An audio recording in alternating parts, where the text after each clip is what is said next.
My wife, Clara, had always been haunted by someone from her past. The man she couldn't forget. We had been married for 4 years when she decided to bring a young man into our circle. Someone who, as it turned out, looked exactly like him. As with many things in our marriage, I was the very last person to understand what was happening. The situation came to a head at a large banquet. By pure coincidence, this young man and I showed up wearing the exact same red suit. Clara's eyes immediately found me, and she frowned with clear disapproval. "Red doesn't suit you," she said flatly. "Go change." I stood there for a moment, looking at my new suit. I didn't change it. Instead, I made the decision right then to change the wife who didn't want me in it.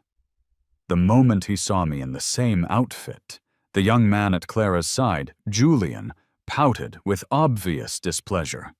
She quickly turned and whispered something in his ear, and he obediently turned and walked away.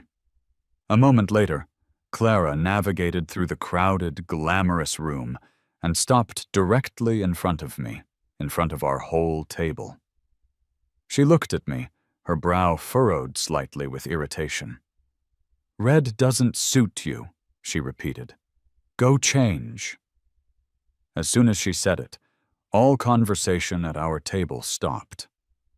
Everyone went silent, but I could feel them sneaking glances at me, waiting to see what I would do. Just as the air felt like it was about to freeze, someone at the table snickered. "Hilarious," a man's voice said.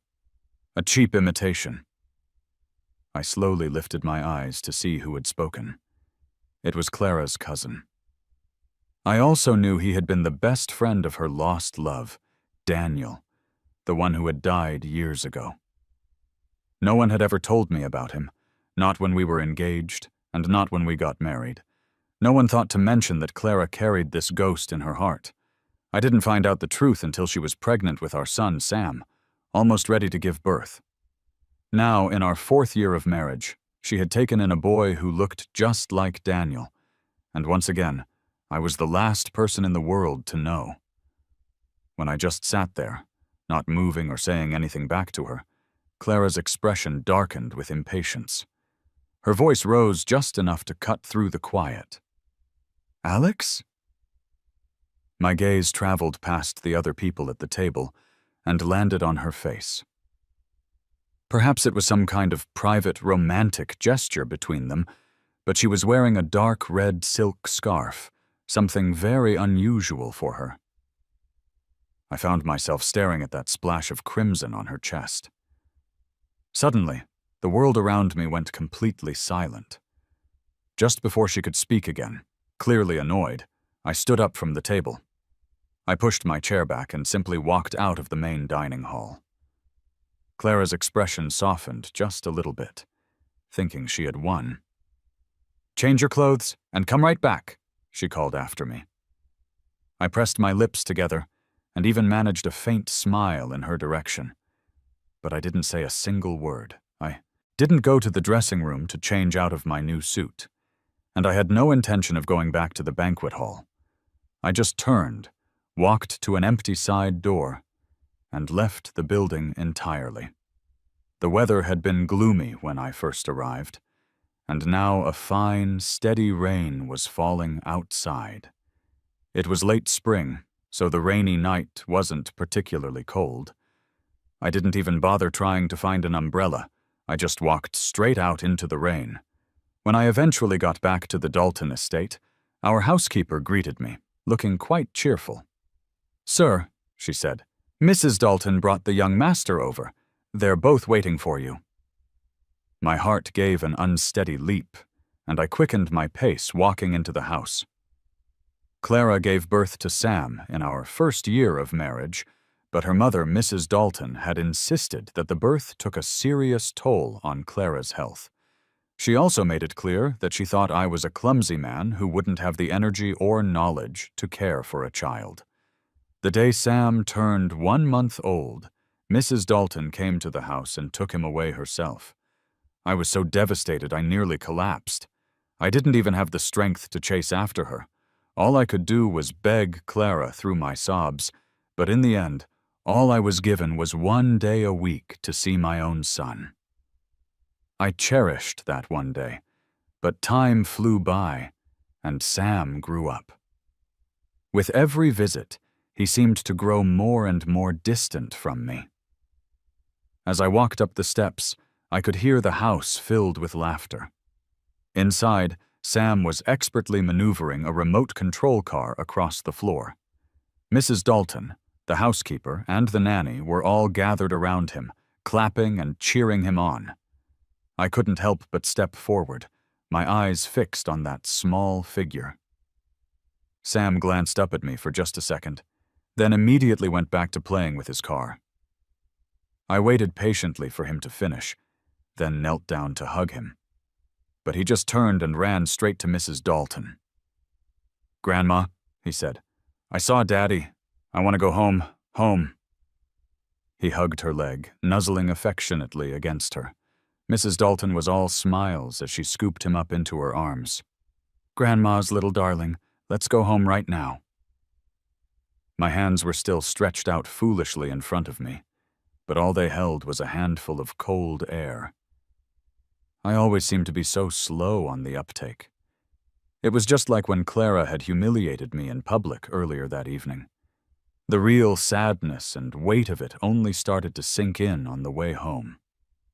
It wasn't until long after Mrs. Dalton had left with Sam that I finally crouched on the floor of the empty house and began to cry silently. It felt like there was nothing and no one left for me here.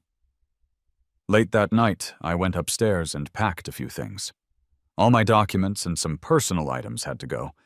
I didn't touch anything else in the room.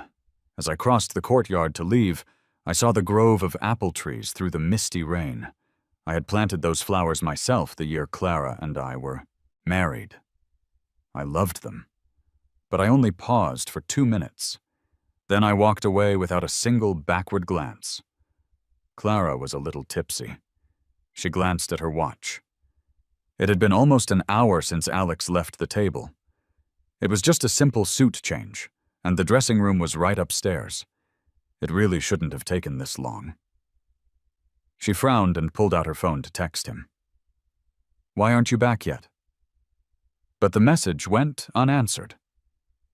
Just then, Clara's assistant approached the table. She bent down and whispered respectfully, "The driver said that Sir already went home."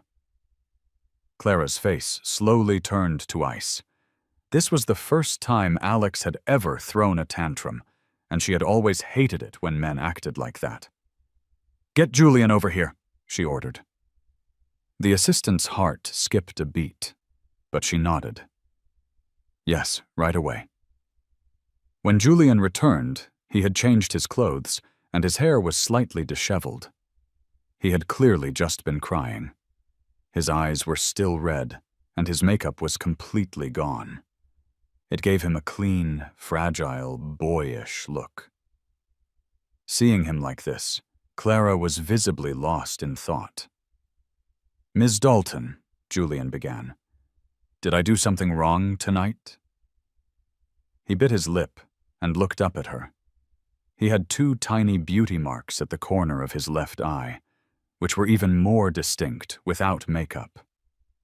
And that was the feature that most resembled her lost love, Daniel.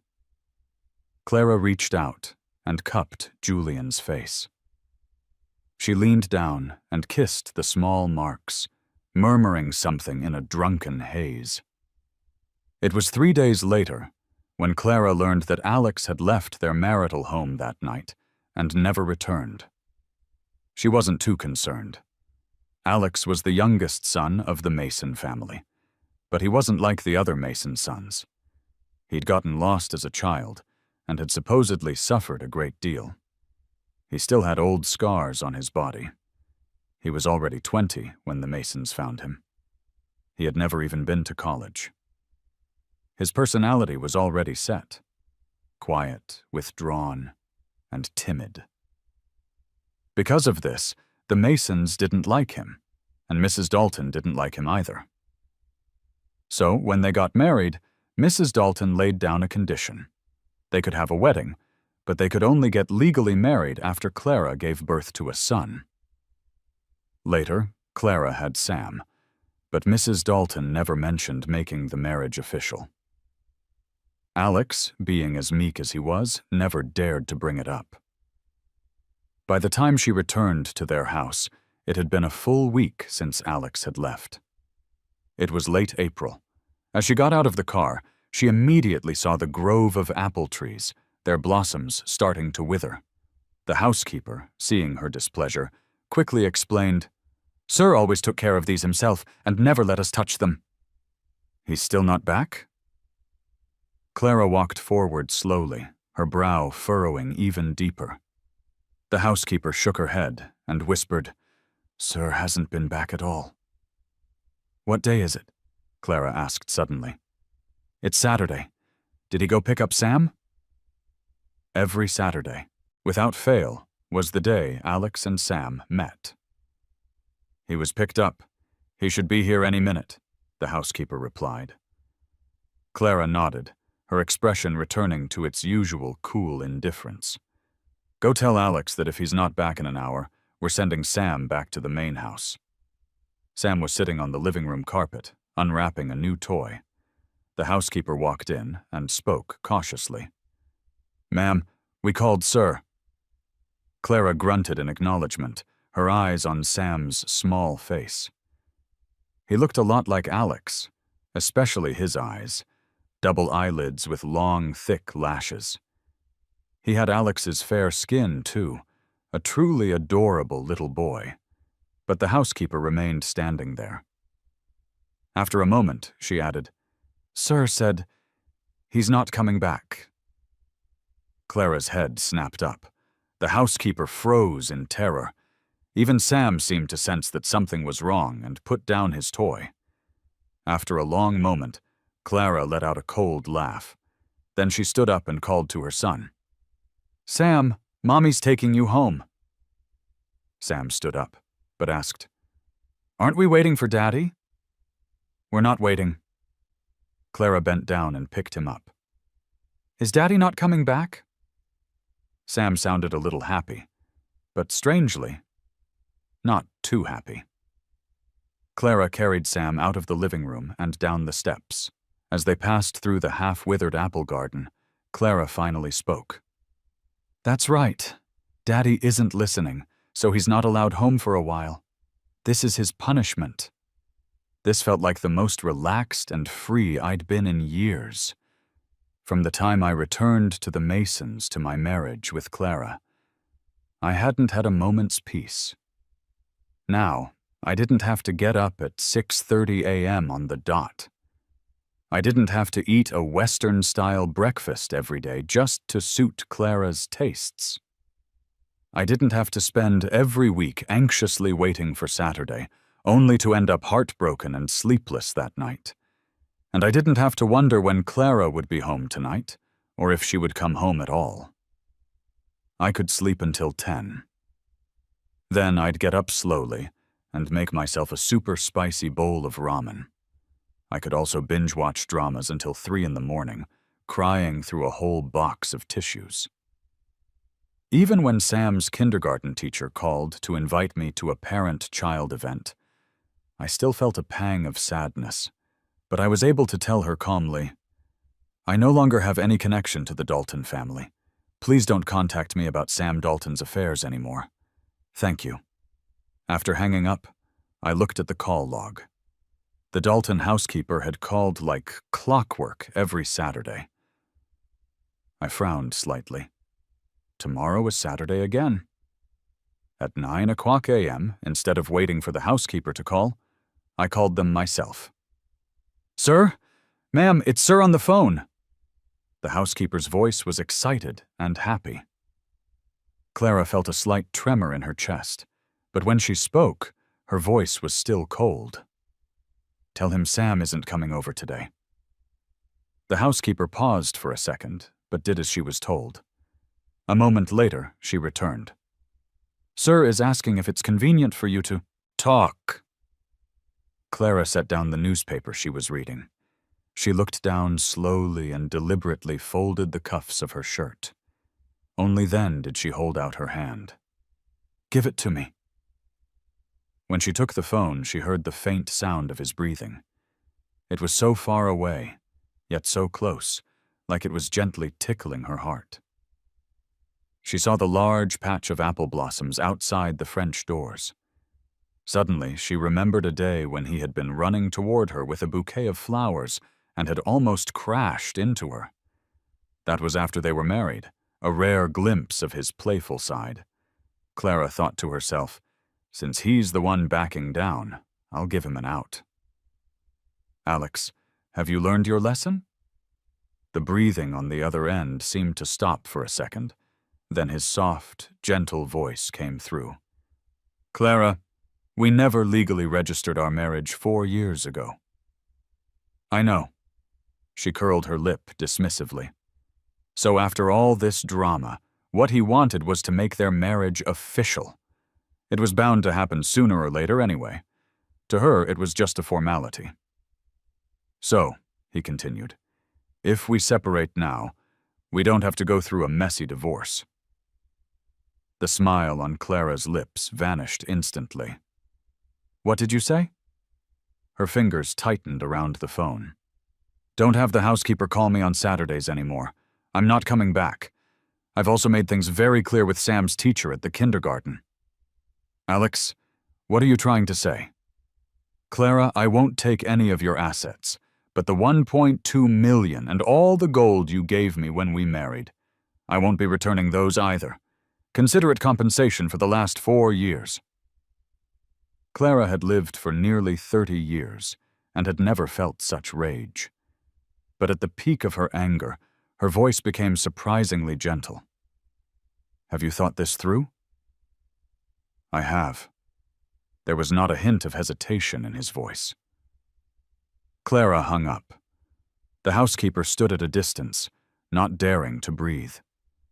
Just a moment ago, Ms. Dalton had looked like she was smiling, and they had all breathed a sigh of relief. The atmosphere in the house had been growing stranger and more oppressive by the day. But now, after Clara ended the call, her face was terrifyingly cold. "Take the phone." Clara stood up and called the housekeeper over. She took 2 steps toward the door and saw the patch of apple trees. She felt even more suffocated.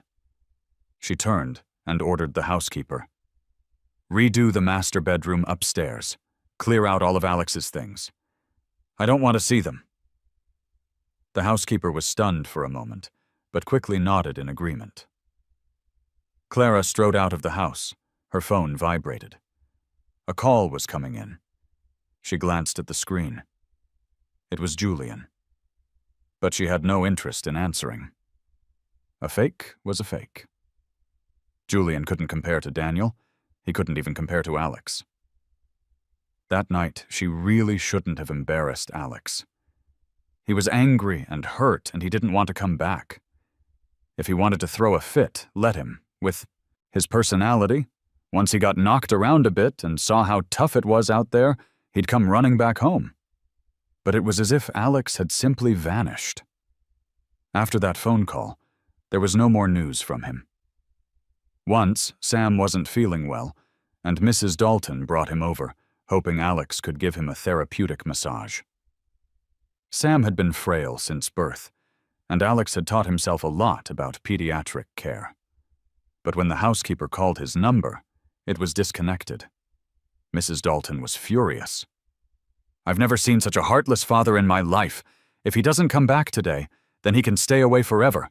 The Dalton family will be just fine with or without him." Mrs. Dalton left with Sam in a huff. Clara sat on the sofa for a long time without saying a word. As dusk fell, she told the driver to prepare the car. "We're going to the Masons." The Mason family was quite surprised when the car pulled up. They respectfully invited her in. Seeing Clara's grim expression, Mr. and Mrs. Mason exchanged a look. "Did Alex do something wrong again?" they asked cautiously. The couple wasn't particularly fond of the son they had struggled to find after so many years, especially since his son was almost 4, and he still hadn't gotten that marriage license.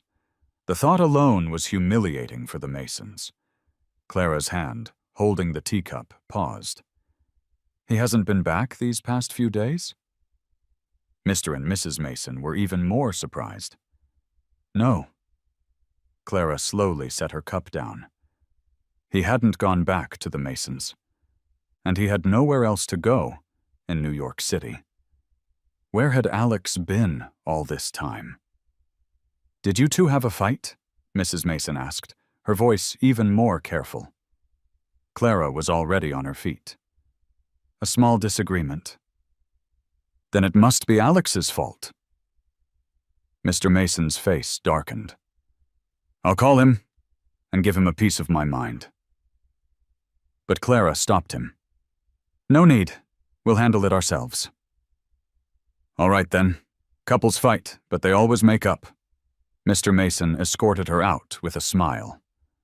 As Clara reached her car, she suddenly turned back. You have Alex's birth certificate, right? Mr. Mason was startled at first, then overjoyed. Yes, I have it right here. If you need it, Clara, I'll go get it right now. But Clara shook her head. You hold on to it for now. When I need it in a few days, I'll have Alex come get it himself. Of course. He can come get it any time. Mr. and Mrs. Mason happily saw Clara off. They had long since given up hope of Clara and Alex getting legally married. They were even prepared for Alex to be kicked out and for Clara to remarry. But now, it seemed there was a light at the end of the tunnel. Clara was clearly thinking about making things official with Alex. For the Mason family, this was the best news they could imagine. Now no one would dare laugh at them for only being halfway in-laws with the Daltons. After staying for half a month in the town where I lived as a child, I traveled to many other places I'd always wanted to. See, I've always been frugal anyway. With this much money, I could live comfortably on my own for the rest of my life. I decided that if I found a town I liked during my travels, I'd buy a small one-bedroom apartment and settle down. As a child, I had been sold, adopted, and had lived in an orphanage. More than anything, I longed for a home that was truly my own. The Mason family, my birth parents, was not my home. Clara's house wasn't my home either. After all, a 4-year de facto marriage with no legal foundation was just a castle in the air. Now that I had left, the only thing I couldn't let go of, aside from the flowers I had planted with my own hands, was Sam. But I also knew very well that the best place for Sam was with the Dalton family. I'm different from other people. I've been accustomed to separation since I was a child. So, while I was sad to leave, I didn't dwell on the pain for too long. Besides, with me gone, everyone was happy. Clara could marry someone she actually liked. In the end, I returned to the small county where I had lived for a few years as a child. The housing prices in that town, called Havenwood, were very low. I had originally planned to buy a small apartment, but I ended up buying a small house with a yard. The people there were incredibly kind and simple. The most peaceful and happiest time of my life was spent there. It was just a shame that the old couple who had taken me in for a few years had already passed away. While handling the property transfer, however, I ran into the older girl who used to play with me when I was little. When she saw me, Chloe was thrilled. AJ, is that you? When I was adopted, my name was changed to AJ Lee. I was just as surprised to see Chloe. I never would have imagined that the little house I bought was her family's home. Chloe, long time no see. I looked at her, and all the warm memories from long ago came rushing back like a tidal wave. I couldn't stop my eyes from turning red. Aren't you married? Chloe wanted to wipe my tears like she did when we were kids, but she raised her hand and then stopped. Where are your wife and child? Aren't they with you? How have you been all these years? I heard your birth parents found you. Are they good to you?" I just shook my head. I couldn't speak. All I wanted was to have a good, long cry. That's how people are. You only dare to cry so freely in front of the people you know love you the most.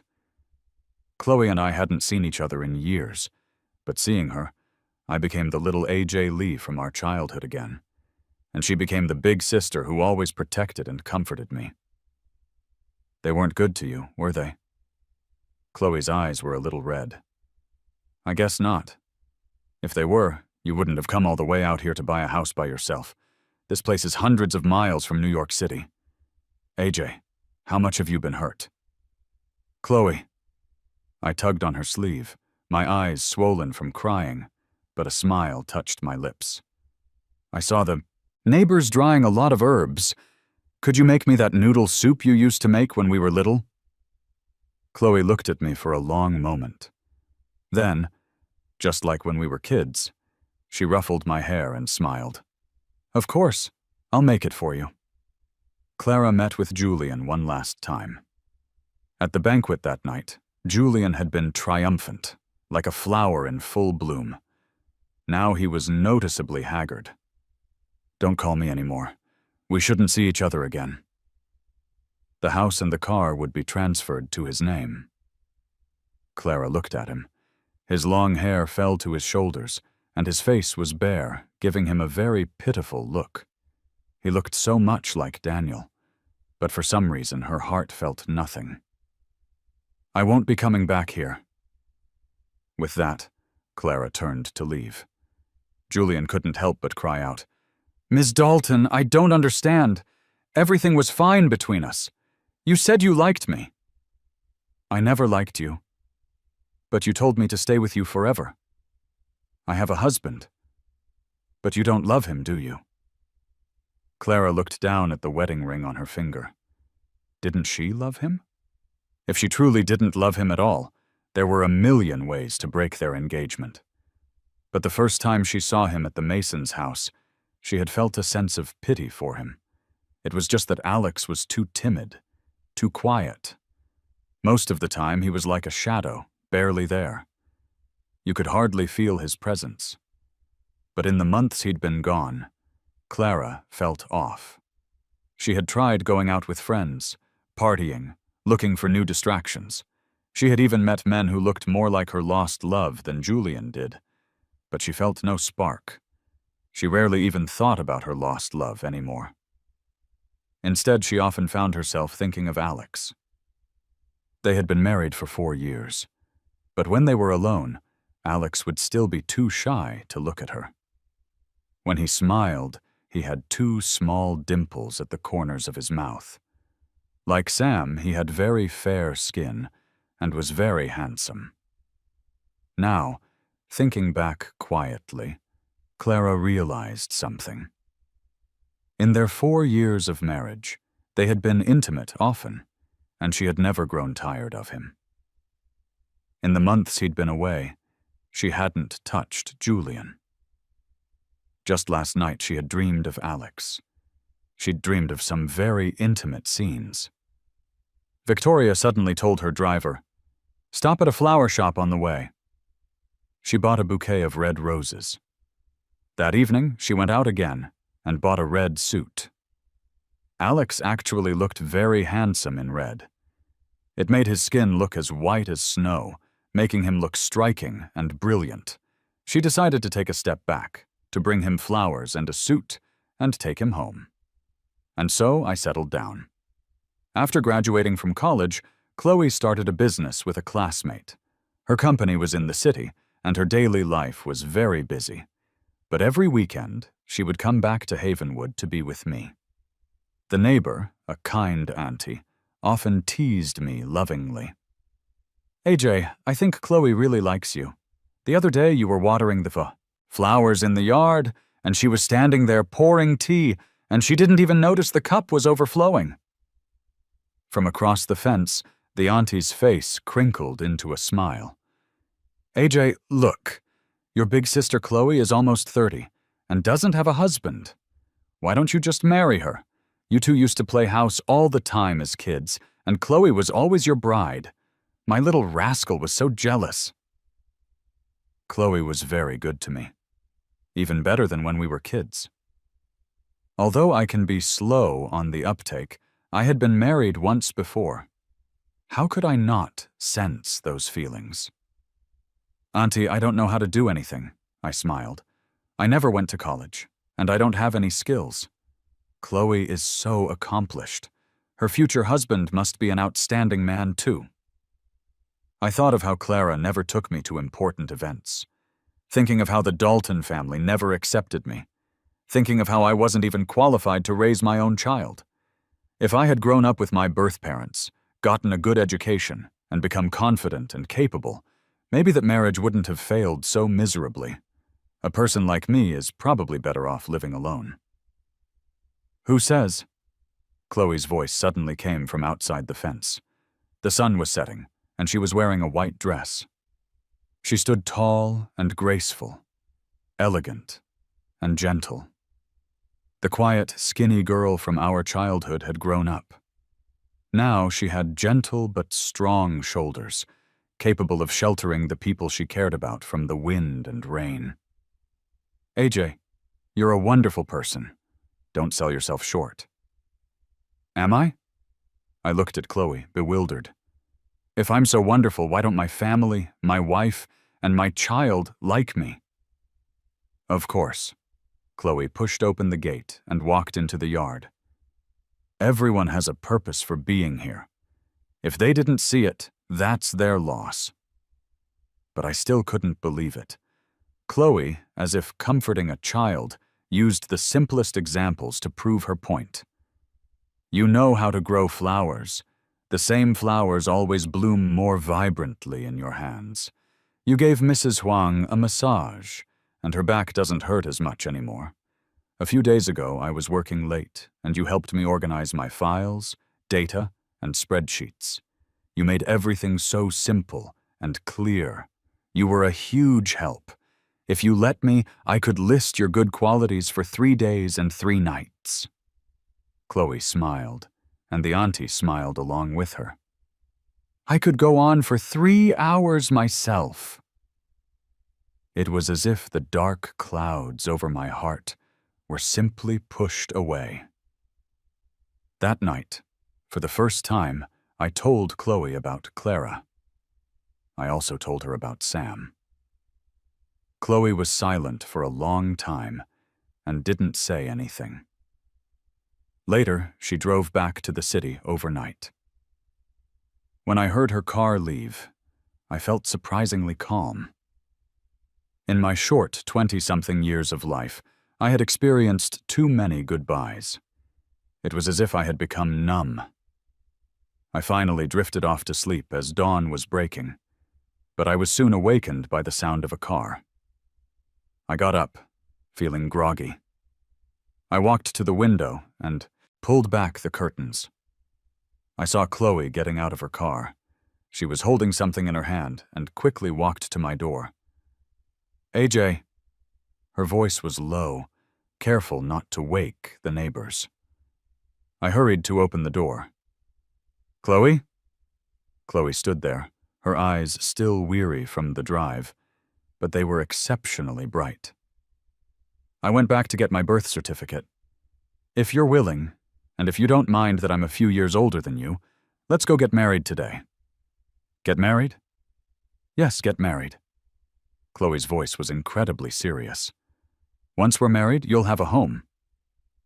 The word home was perhaps 100 times more alluring to me than to most people. That's why something Clara saw as a mere formality was so incredibly important to me. But a child who has been a guest in others' homes and constantly displaced learns to read people's expressions first. So I never once brought up the topic of getting legally married with her. It's ridiculous, isn't it? A person as humble as me still didn't want to accept a handout. AJ, I was too young back then. I couldn't keep you at home. Later, when I went to college in New York, I asked around for news about you everywhere. And then, when I heard your family had found you, I was so happy for you. Your birth parents are very wealthy, so I thought they would surely cherish their precious son whom they'd found after so long. I was just a poor student back then, so I didn't want to bother you." Chloe's eyes were filled with deep pain and regret. "If I had known they weren't good to you, I would have come and taken you away. My parents talked about you often, too. When Mom was passing, she even called out your name. They don't want you, they don't like you, but I want you. AJ, I wasn't planning on getting married, but then fate brought you back to me." Chloe's voice suddenly choked up. "I don't want to lose you again this time." I didn't know when the tears had started to fall silently down my face. I was kidnapped and sold as a child. My adoptive mother later had her own son and didn't want to keep me anymore. I was often beaten, left in the cold, and forced to do endless chores. It was Chloe's parents who took pity on me and raised me for a few years. Later, my adoptive mother forcibly took me back and sold me to someone else. I was beaten frequently in that home, so I ran away. I went to foster homes and orphanages and was briefly adopted a few times. The days of displacement seemed like they would never end. I had actually thought about coming back to Chloe's family, but I was afraid my adoptive mother would catch me and sell me again, so I never dared to come back. I never knew Chloe had been looking for me. I never knew her mom had been thinking of me when she passed away, and I never imagined that Chloe and I would meet again like this. Perhaps this was true fate. And everything in the past with the Masons and the Daltons was just another trial I had to endure to get here.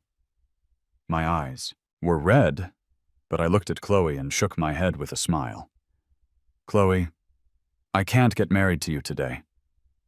"AJ," I saw the light in Chloe's eyes begin to shatter. It hurt me deeply.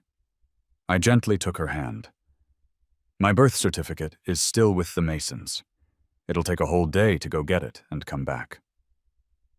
I never expected that getting my birth certificate from the Masons would be so easy. I also never expected my parents to be so kind and loving toward me. But while I had once craved all of this, it now felt insignificant. When I left with the document, they smiled and told me, "Bring Clara home for dinner after you two make it official." I knew they had misunderstood, but I didn't explain. Why complicate things? Knowing them, they'd probably have a fit if they knew I was marrying a woman who wasn't worth even 1% of Clara's fortune. After leaving the Masons' house, I took a taxi straight to the airport. On the way there, I got a call from Chloe. "AJ, I can't wait. I just landed in New York. Wait for me. We'll get married right here in the city." I couldn't help but smile. "Okay, I'll wait for you." After hanging up, I quickly told the driver, "Sir, I'm not going to the airport anymore. I need to go to City Hall now. Please hurry." The day after Chloe and I got married, she took me shopping for a lot of things. A watch, cufflinks, clothes, and 2 designer briefcases. I didn't really care for these things, but Chloe said that what other people had, I had to have too. Chloe then took me back to pay respects to her parents. After that, we had a banquet for our relatives back in our hometown. She wanted to have a proper wedding ceremony back in the city. She specifically bought a red suit for me to wear at the banquet. When I tried it on, I walked out into the yard, nervously adjusting the hem. It was a perfect spring day. At dusk, the apple blossoms were still awake. Looking at Chloe, for some reason, I thought of what Clara had said that day. "I don't think red looks very good on me, does it?" Chloe shook her head. This woman, who was always so proper she would even ask for permission before holding my hand, suddenly stood on her toes and kissed me. "My husband is exceptionally handsome." I was stunned for a moment. Then I couldn't help but break into a smile. Just as Chloe was about to end the light, fleeting kiss, I leaned down and slowly closed my eyes. Clara stood outside the simple fence. The red roses in her hand fell to the ground, the petals scattering. She saw the sweet smile on Alex's lips. The two dimples that made his smile even more beautiful now felt like daggers stabbing into her heart. She finally lost control and shoved open the bamboo gate. The loud noise startled both Alex and the woman, who turned around. "Clara?" Alex's face was filled with shock and surprise, but the woman held him protectively, her face full of wariness. Clara didn't even glance at Chloe. She walked up and grabbed Alex's wrist. "Come back with me." But Alex didn't move. He even struggled to pull his hand away. Victoria turned back, her eyes narrowing. "Alex," she said, her voice dropping. "I'll say it one more time. Come back with me." "Clara, I made it very clear before. I'm not going back." "Didn't you always want to get legally married?" Clara pulled out the family records she had with her. "Alex, if you come back with me now, we can register our marriage tomorrow." "But I'm already married." Clara felt something explode in her ears. "What did you say?" "Clara, I'm already married. Just yesterday, Chloe and I got our marriage license." I looked at her calmly. "I went back to the Masons yesterday to get my documents." Clara seemed to laugh, as if my words had enraged her. "Alex, don't forget we were married for 4 years. Sam is our son." "I haven't forgotten, but I have to correct one thing. You and I never registered our marriage. It has no legal standing. So, Clara, we were never in a legally binding marriage. You should go. From now on, I'll have to trouble you to take good care of Sam."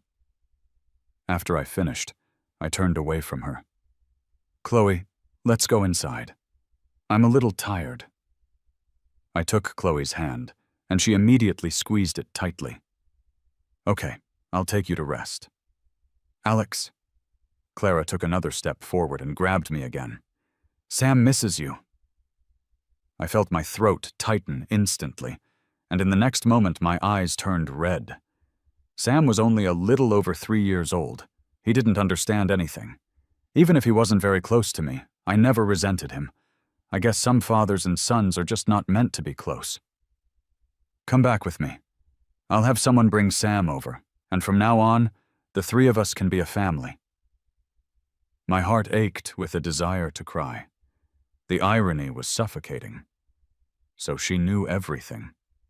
She knew I missed Sam, knew I dreamed of being reunited with my son. But she had just stood by and watched as Mrs. Dalton took Sam away. She had refused to grant me that one wish.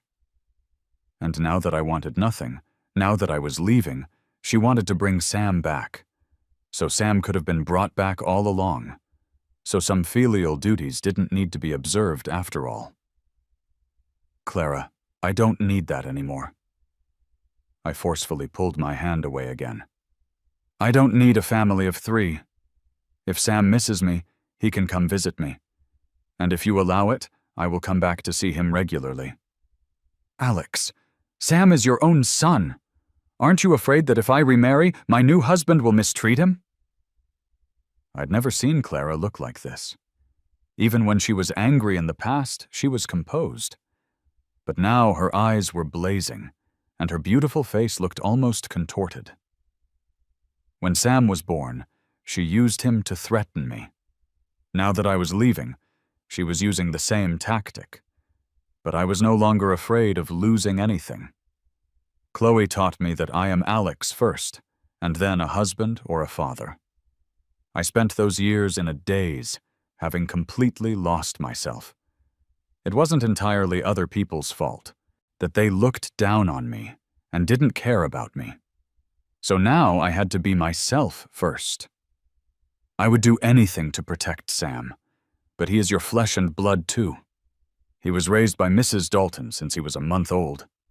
She has doted on him for over 3 years, so I doubt she would let him be mistreated. Besides, if that day ever comes... I took a deep breath. "Clara, I will take you to court for his custody." So you're determined to be with her? I nodded. Yes. All because of a red suit? Clara sneered. Alex, in the 4 years we were together, how much of what I gave you can she ever give you? It's not just about a red suit. I looked up at Chloe. Her eyes held anger and indignation, but even more, they held pain and guilt. Clara, you can like many people, but in my wife's heart and eyes, there is only me. I've already broken things off with Julian, and that ghost from your past. I've long let him go. Alex, no matter what, we were husband and wife for 4 years. I'm not without feelings for you. Clara's brow was deeply furrowed. It was clear she was reluctant to talk about these things. She was reluctant to admit that she now had feelings for me, as if falling for someone like me was a gift from a superior to a subordinate, a gift that couldn't quite be brought into the light. But I no longer hoped for the scraps of affection she might deign to give me. In the deepening twilight, the apple blossoms I had planted with my own hands were still beautiful, even more beautiful than the ones in the Dalton family's garden. Clara said she had let go, and so had I. 4 years had worn away all the love I felt at first sight. Now I was going to live the stable life of an ordinary person. Clara, I used to love you, but now it's all gone. You should go back, and please don't look for me again. You should find a husband whose knowledge and experience can match yours, someone you can be proud of, not someone like me who only knows how to tend to flowers and plants. I'm sorry for wasting 4 years of your life. I stood in the night breeze and looked at Clara one last time. Back then, when she didn't break off our engagement and married me, I was truly grateful, because at that time, every single second at the Masons' house felt like torture. Clara took me away from the Masons and gave me a temporary home. For me, at that time, it was a kind of salvation. After all, if she had broken the engagement, the Masons might have sold me off like a commodity to any woman. And for someone like me, who had been sold several times as a child, that would have been a nightmare. So even now, I still hope she can live a good life. And I don't wish to become mortal enemies with Sam's mother. If we can part peacefully, then I suppose it's a happy ending for everyone. Clara's perspective. Alex and Chloe's wedding was quite grand. Considering Chloe's financial situation at the time, the budget was very high. But she was willing, and others would naturally only praise her deep affection. Alex cried at the wedding quite hard.